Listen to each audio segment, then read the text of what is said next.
Hello students, मैं हूं अनंतराम और आप देख रहे हैं अनंतराम इंग्लिश क्लासेस चैनल। आज हम यहाँ पर पढ़ेंगे कुछ ऐसे शब्दों के बारे में जिनकी मीनिंग शायद हमें ना पता हो या जिनके यूज़ हमें नहीं पता होते हैं, जिनकी मीनिंग नहीं पता होती है। तो इस तरीके से एक शब्द आया है, पहला आपका यहाँ पर देखेंगे हाय।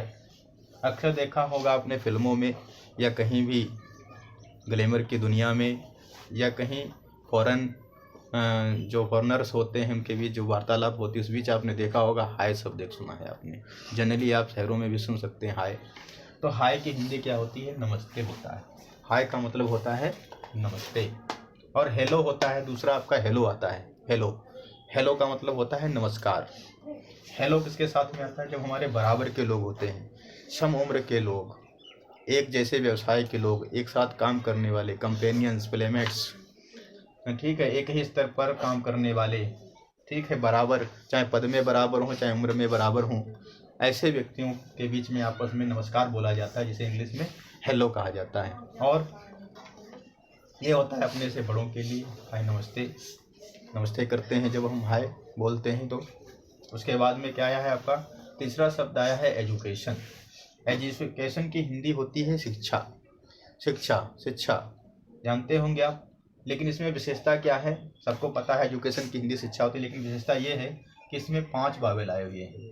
पांचों वावेल में आपके इंग्लिश में कितने वावेल होते हैं? 5 होते हैं। क्या क्या होता है? ए होता है, ई होता है, आई होता है, ओ होता है और यू होता है। तो इसमें देखेंगे इंग्लिश के 5 वावेल आ रहे हैं। एक तो ये आया है, ए हो गया आपका, और ई हो गया, और ये आई हो गया, और ये ओ हो गया, और ये यू हो गया। यानी कि पांचों के पांचों वावेल, 2 3 4 5, पांचों वावेल आपके एक ही वर्ड में आ रहे हैं, इसलिए एक विशेष शब्द है एजुकेशन। 5 वॉवेल्स का यूज एक ही वर्ड में हुआ है आपका।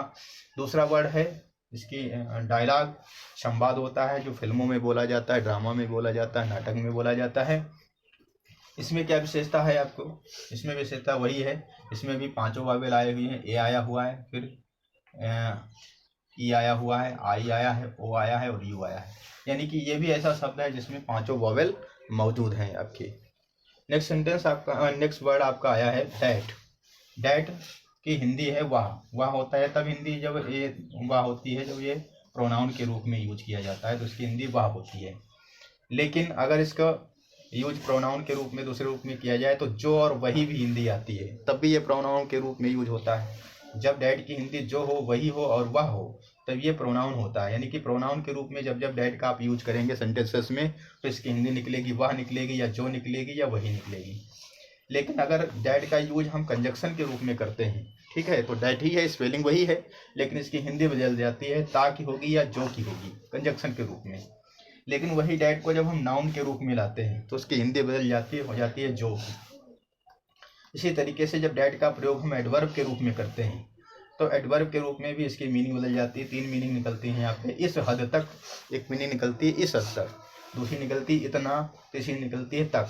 तो इस तरीके से आपकी जो है डैड की विभिन्न मीनिंग यहाँ पे दी गई हैं, जो हिंदी में अर्थ निकलता है भिन्न भिन्न पार्ट्स ऑफ स्पीच में प्रयोग करने पर। जैसी पार्ट्स ऑफ स्पीच में प्रयोग होता है उसी तरीके से डैड की हिंदी बदलती रहती है। तो थैंक्स फॉर वाचिंग। आपको आशा है यहाँ से बहुत कुछ सीखने मिला होगा। शेयर करें, सब्सक्राइब करें।